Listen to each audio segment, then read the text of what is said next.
They're suing me for an alleged wrongdoing just before their much-awaited fight in November. Jake Paul shocked his supporters by announcing that none other than Mike Tyson is suing him for millions of dollars. Yes, you read it correctly. Tyson is pursuing both Jake's money and his reputation. According to reports, Mike learned that Jake had been using steroids to gain an unfair advantage in the ring. Needless to say, Iron Mike is not going to take this news lightly. As everyone knows, Mike is a living legend in the sport. His legacy is based on his raw talent, fierce power, and no-nonsense attitude, especially in his sport. Tyson isn't ready to let anybody by. Let's be honest, Tyson has watched fighters attempt to take shortcuts throughout his boxing career, and he's not going to let Jake Paul compromise the integrity of the sport. Plus, I'm a fat, __, since I have no other justification. I accept the praise that I don't utilize steroids. Okay, so Jake Paul revealed all the juicy facts about none other than his brother Logan after knocking out all of your champions. Jake disclosed on Paul's Impulsive podcast that Mike Tyson is suing him for using steroids.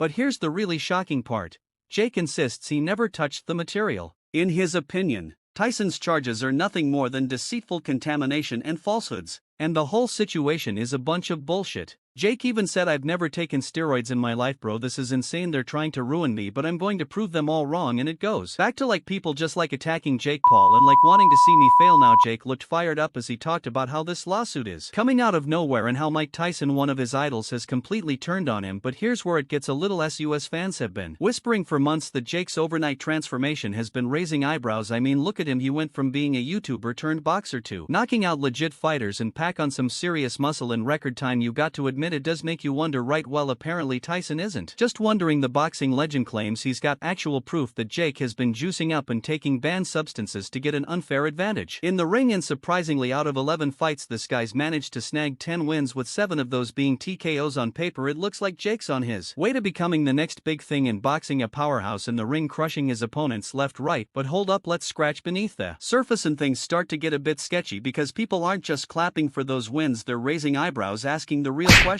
Are these victories actually legit? I mean, come on, 7 TKOs in a row, that's almost too good to be true, and it's got the boxing world wondering if Jake's wins are more about what's happening outside the ring than inside it. And then there's the whole drama with his recent fight against Mike Perry. As soon as the match ended, rumors started flying around: bribery, corruption, you name it. Did Jake really grease some palms to make sure those TKO victories kept piling up? And interestingly, Jake was a bit overweight at that time, just like Perry mentioned. 185. I'm Sam, near perfect here, perfect platinum at 185. So Darren, till he ain't going to answer that call cause he had time off to Jake Paul, 230 pounds. Do I need to put some weight on and go fight somebody? You know who I'll fight anybody. Be knuckle, they won't come do it with me. So what do I got to do to? I mean, the phrase "a star is born." I'm in Hollywood right now, bro. Put me in the movies. Don't nobody want to smoke. May sound like something from a corny sports film, but in the world of boxing, where fame and money are everything, anything is possible. The mere existence of these rumors is enough to cast a shadow over Jake's purported winning streak. Winning by fair and square is one thing,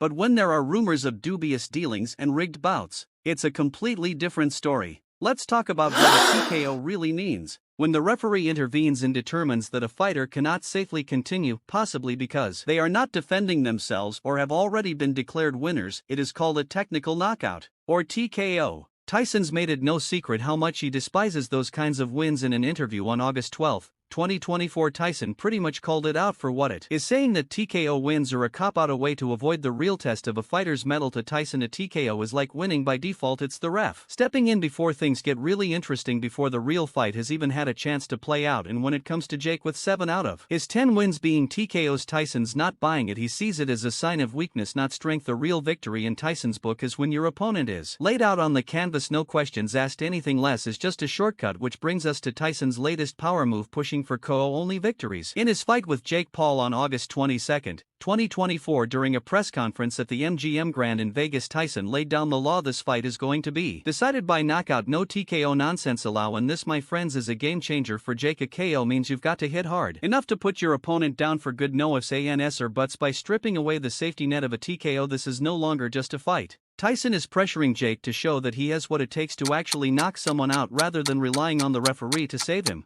As Tyson put it, "The talkers get all the money, the talkers get all the attention, the talkers get everything. We get a bad repap, but we get everything else." Let's face it, this new rule has Jake sweating bullets. He was riding high, talking big, like he was untouchable. but now reality has just slapped him in the face. Word on the street is that his camp is in full-fledged panic mode. Rule Jake is under immense strain. This isn't a situation where he can land a fortunate punch or two. This is about delivering a knockout punch, which calls for extreme strength, dexterity, and bravery. But Tyson didn't stop there. Oh no, he also threw another wrench in Jake's plans by enacting a second rule. On August 26, 2024, Tyson revealed that a week before to the fight, Jake will be submitted to entirely random drug testing. Let's be honest, for Jake, this is nothing less than a nightmare. Tyson had been under scrutiny for months due to his physique and stamina, with some whispering that he might not be as natural as he claims. Now that a random test was imminent, Dana White was the one to catch his attention by saying, "Believe that you're a cheater and I believe that you use steroids, so I want to randomly steroid test you." The uncertainty alone is enough to shock Jake to his core. He has nowhere to hide, no means to beat the system, and no way to prepare for an exam that may arrive at any time. This is how he responded. "Maybe taken, I don't know. Oh who no, I'm just messing with you. This, __. Everyone claims he's going to be performing some kind of performance, and I'll be in a CRI. He looks like a hot pocket dude." Jake's physique has been seeming less like the toned figure we're accustomed to seeing recently, and Tyson's worries about his physical state aren't just for show. Instead, it seems like he's been slacking off at the gym and hanging out at parties on the hands of his guards. Fans are beginning to notice that he's not quite the same machine he once was, and his stamina has been called into question. It's important to maintain excellent health since, after all, you're the one who requested 8 2-minute rounds. But there's more to Tyson than just shade. In essence, he's warning Jake that he will get crushed if he doesn't get his act together by setting an example. Jake Paul, who was once considered the golden boy with a bright future in boxing, is now appearing to be a little bit softer around the edges of his once impressive physique. It seems like things are getting better and more people are realizing this isn't just tabloid gossip. On April 10, 2024, during a training session in Miami, Jake was caught on camera looking noticeably heavier, as if he'd been spending more time at the buffet than in the gym. His once flawless muscles are beginning to resemble marshmallows, which isn't exactly the image of a top-tier athlete. I'm not sure if he's in his prime, but he's fat, meaning he's fat and funky. I saw him with his shirt off over that he's fat. This isn't just about Jake gaining a few pounds. Insiders from his camp have been whispering that Jake has been struggling to keep up with the brutal demands of training at the elite level, and that extra weight he's carrying isn't just cosmetic fluff. It's a red flag. We're talking about declining muscle tone, poor body composition,